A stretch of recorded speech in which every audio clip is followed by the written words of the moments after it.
Hello, today I'm going to show you the Mariano Raccovado 9-point flexibility test. I learned this through training with the Czech Institute, and it allows you to get your flexibility profile or flexibility summary, and I use it with clients because I find it quite effective, just to indicate to me quickly how flexible or how naturally flexible someone is.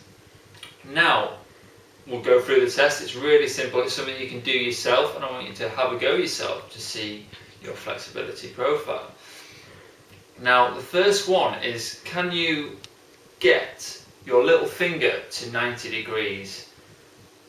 That would be 1 point. Okay, it's called the 9-point test. Obviously, there's 9 points available.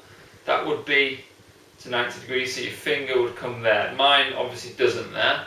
And then with the other hand, can you get your little finger to 90 degrees? Can you bend it back so it's straight across? That's no points for me. If you've got one on each hand there, that's 2 points so far. The next one is, can you hyperextend your elbow? So, as you can probably you may see here, that the elbow has a slight dip in it there. That's still in flexion, so it's not hyperextension. It wants to be where it hyperextends up. Obviously I can't show you because I can't do it 10 degrees, so it would be almost it's almost like the elbow joint's coming up through. And then if you can do the same on the other side as well, you can test that. That would be 2 points if you've got hyperextension on each elbow. Obviously I haven't, so I've still got 0 points. The next one is, can you take your thumb? So if you point your fingers facing down, can you take the thumb towards the wrist? I obviously can't there, so that again would be another point. And then the same again, point your fingers down, and can you take the thumb to the wrist? I can't, so there's 6 points being available so far.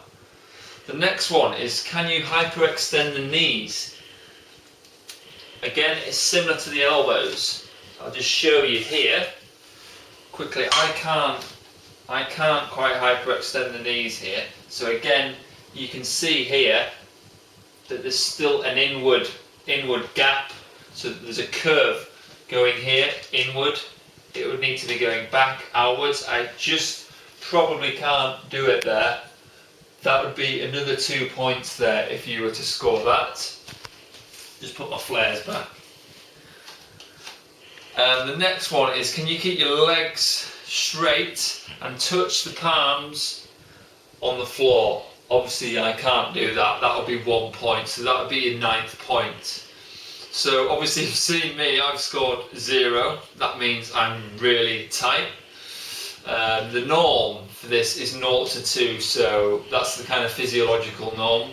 But so someone like me who scores 0, and it might be you that scores 0, needs stretching. Always needs to stretch to try and keep their body in a good position. Otherwise you're just going to naturally tighten up all the time, whether you're exposed to resistance training. If you're scoring 3 to 4, that's mild hypermobility. So it means there's mild too much flexibility. So it's very mild. If you're scoring 5 to 9, that is hypermobility. So you are too flexible. So in that case, where you are too flexible, ideally if you're scoring above 3, you probably need to be doing high resistance strength training or weight training that shortens up in short ranges of motion. So if your hips are really flexible and your knees are just hypermobile as well, too flexible, then doing squats in a short range of motion with a good resistance would be really good, because it's shortening all the muscles and strengthening you up. Doing a bench press maybe from the floor would shorten all the shoulders and the chest up, and again that would be really useful. It's obviously, that's another topic for me to explain, but I'm just showing you little sneak peeks for the purpose of this video. So give it a go, let me know what you think of it, and try that simple 9-point test. Have a great day. Thanks.